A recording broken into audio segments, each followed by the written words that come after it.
tunnel was built in 1877 and it has never been in use for regular passenger services.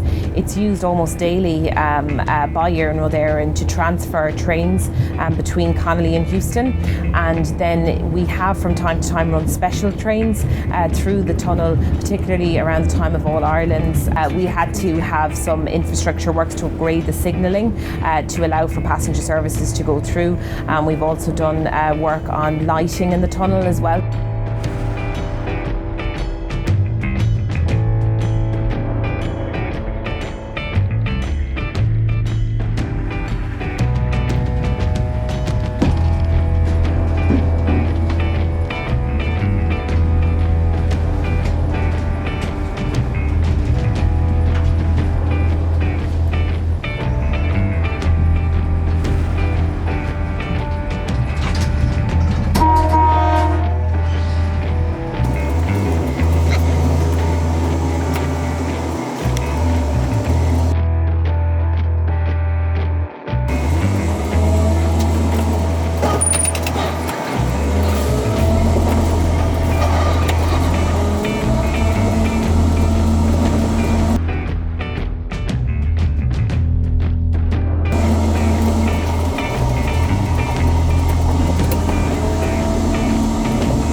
We will have 15 services a day, and the timetable has been out public consultation in September, and we're now discussing with the NTA the feedback from that public consultation, and we hope to publish a date for commencements of service shortly.